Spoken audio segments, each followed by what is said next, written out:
Welcome to today's video. Today I'm going to teach you proven evidence-based strategies to lower your anxiety. Let's dive in. Today, I'm going to be giving you the ultimate guide to beating your anxiety. I'm going to give you a lot of evidence-based strategies to overcome your anxiety and your anxious thoughts. And hopefully it'll help you try all of this stuff out. You know, it's just like, hey, try it, see if it works for you. Try this and see if it works for you. Ultimately, the good thing about it is to know that you can work with yourself and you can lower your anxiety ultimately by figuring out what works for you. And so I'm going to give you a lot of evidence-based strategies to help overcome your anxiety. And, you know, it's over the past few years, there's been a massive spike in anxiety. The Journal of Anxiety Disorders has found that anxiety has gone up 300% since pre-pandemic levels, which means 3 times more people in this world that we live in have anxiety than they did before 2020 happened. The thing that you need to know about anxiety is actually natural. Anxiety is not a bad thing. Anxiety is a natural response to stress, uncertainty, and most importantly, perceived threats. Perceived threats, not necessarily threats, but threats that you perceive to be threats. So it's a good thing that anxiety exists for humans because it allows us to project our brain into the future and telling our body to prepare for possible threats. It helps keep our species alive. It's a good thing. But when it's a all day, every day kind of thing, it's not a good thing. When anxiety becomes chronic and interferes with your daily life, now we need to actually address it. We need to talk about how to overcome it. And so today we're going to go over a few research-backed techniques that are going to help you. But first off, before we dive into that, I always take a step back and I say what is this? What is anxiety? And before we can overcome something, you got to know what this thing is, right? The definition of anxiety is a feeling of unease, such as worry or fear, that can range from mild to severe. It is a normal and essential human emotion that serves as an adaptive response to danger or challenges. So the thing about danger or challenges is most of the time it's not like a danger or challenge that's right in front of you. It is a perceived danger or challenge. And if you perceive something to be a danger or challenge, you can change your perception, which is what's awesome. And anxiety can pop up in a couple different ways. Number one is emotional symptoms, which would be something like worry and fear and irritability and difficulty concentrating and being really restless. But it can also pop up in physical symptoms, which would be like muscle tension, headaches, trembling, a faster heartbeat, shortness of breath, gastrointestinal issues. And so really it could pop up in a few different ways. And so I just want to give you a few ways to overcome it. And I'm going to teach you a little bit about how you can actually change your environment to help you have less anxiety.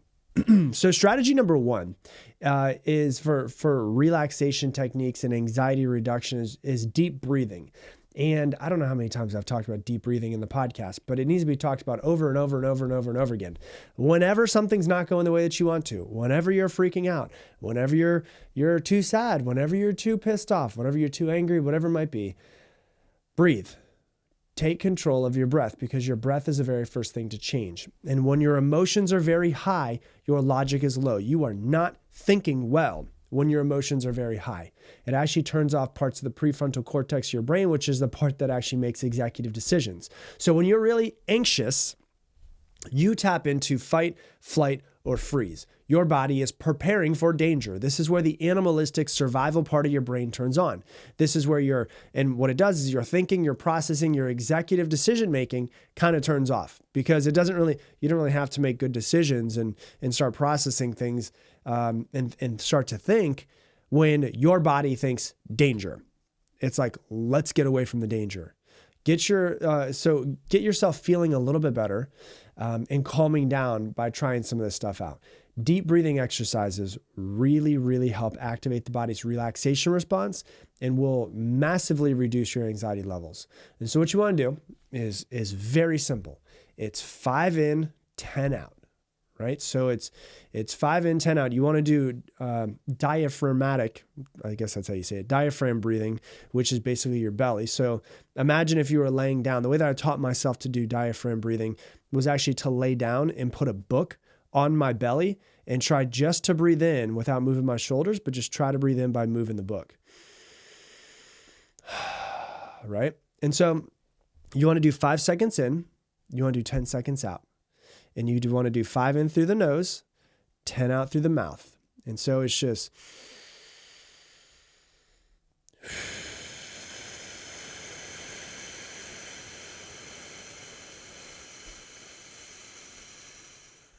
okay.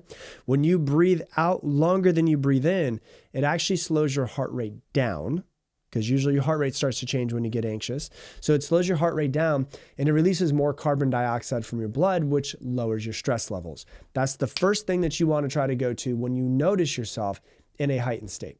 So that's the first thing. Number 2, try this thing out. It's called cognitive restructuring. It's a technique that uses, it involves identifying and challenging the negative thought pattern that is creating your anxiety. And so this approach is rooted in what's called cognitive behavioral therapy. And it's been shown to be super effective for treating anxiety disorders. What you do first is you identify the negative thoughts.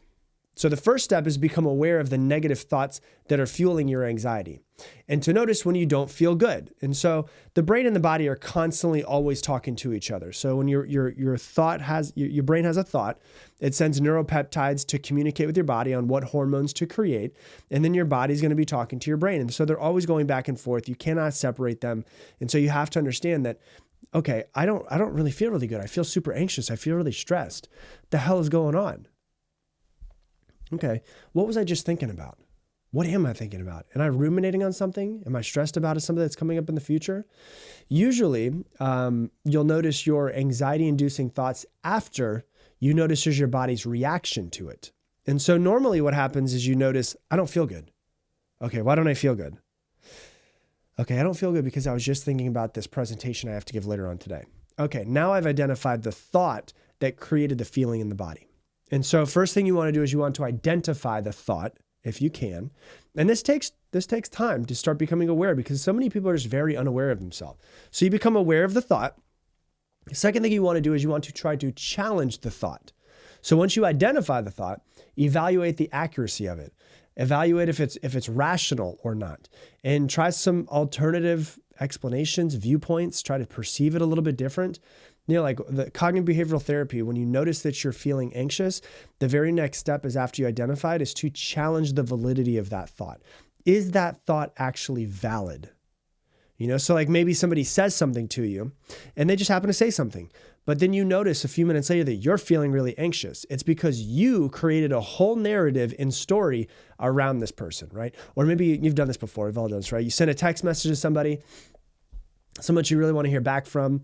Maybe it's someone that you're dating, someone that's a pretty important person, whatever it might be. And they don't text you back for a few hours. And then you start noticing yourself getting really anxious, right?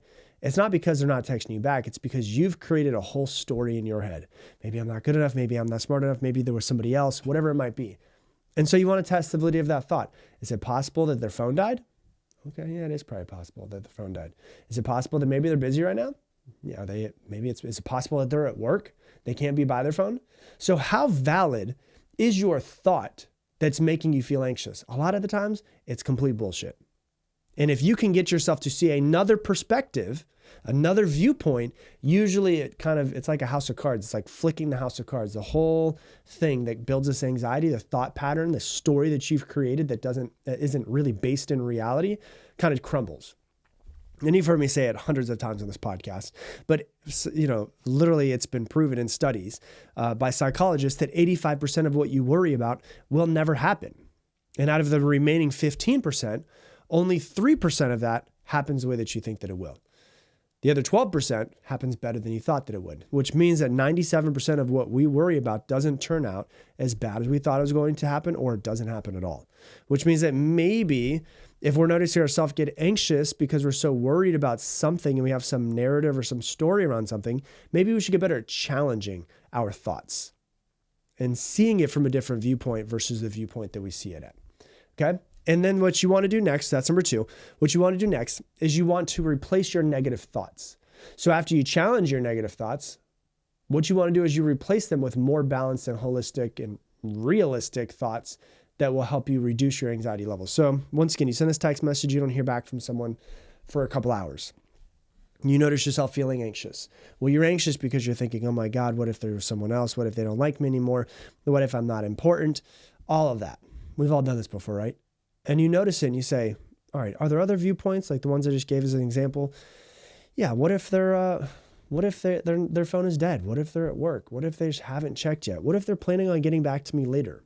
What if they're just leaving the unread bubble there and they're going to get back to me later?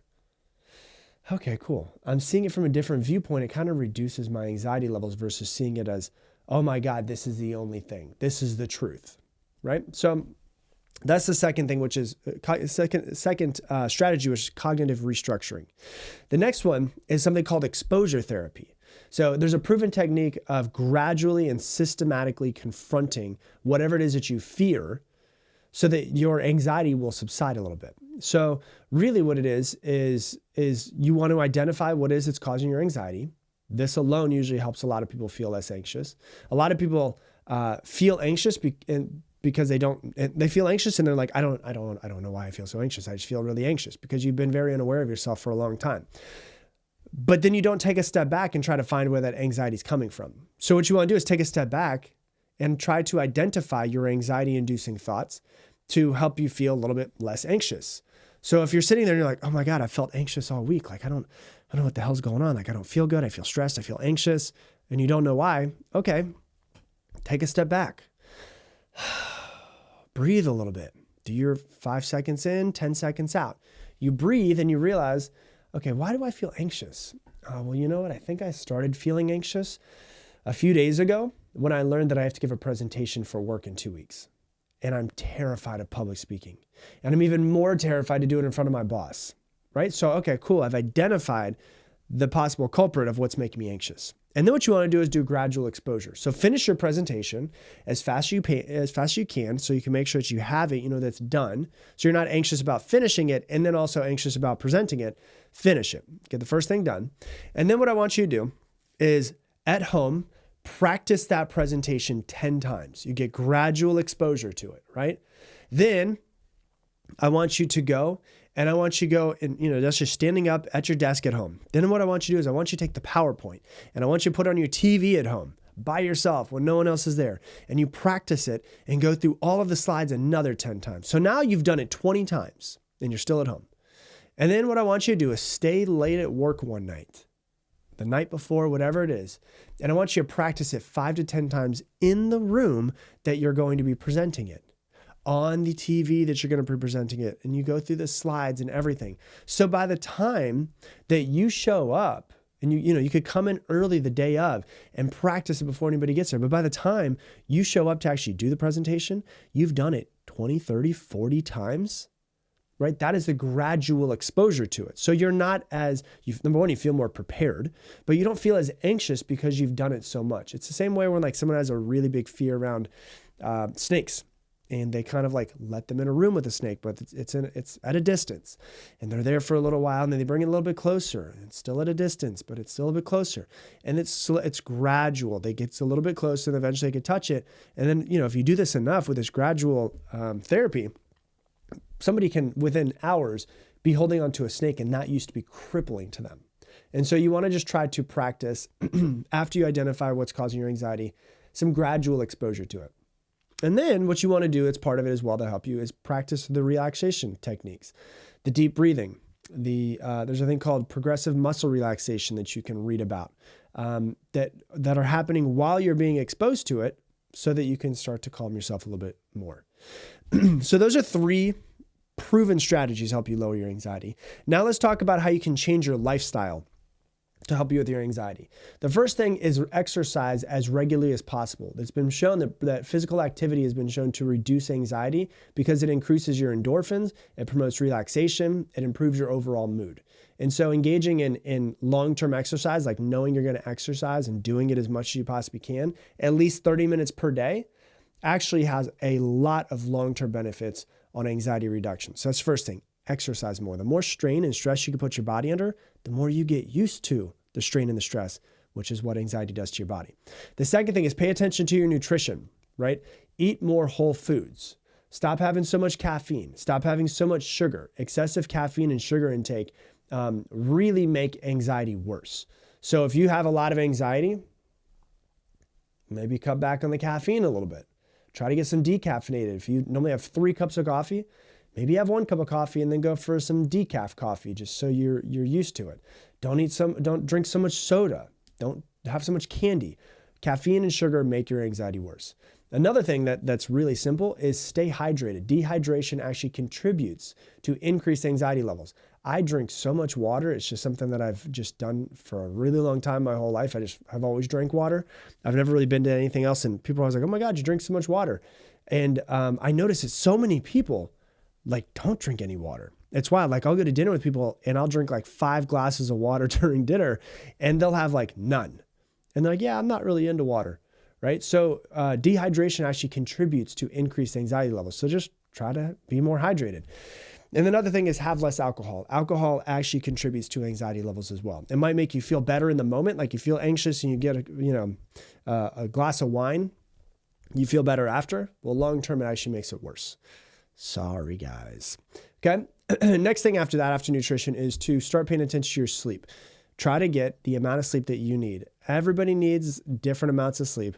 I always try to get at least 8 hours of sleep every single night. My best friend, though, he needs no more than 6. And that's what he's found. If he has more than 6, he's actually tired throughout the day. So figure out what it is that you need, and then make sure you get, you really prioritize your sleep, and it's not something that you just kind of throw off. If I don't have enough sleep, I don't feel good throughout the day. I feel more anxious. I feel more stressed. And so that's the third one. And then the fourth one, don't be on your phone so much. There is study after study after study showing that stress and anxiety levels are way higher with people who are on their phones more often. So just limit your screen time. Stop being on your phone so much. Try to just throw it into a drawer somewhere. Try to spend more time in nature. Try to spend more time with people. Don't look at so many screens. And then try to actually live your life. And I promise you, if you do all of these, your life will be way more anxious. I'm sorry. Hopefully it's not more anxious. It'll be way more chill and a whole lot less anxious. So try them out. Let me know if it works for you. Send me a message on Instagram. Let me know how it's working for you. And we'd love to hear that these strategies help change your life in some way. So if you like this episode, please do me a favor. Share it on your Instagram stories and tag me in it, Rob Dial Jr., ROBDIALJR.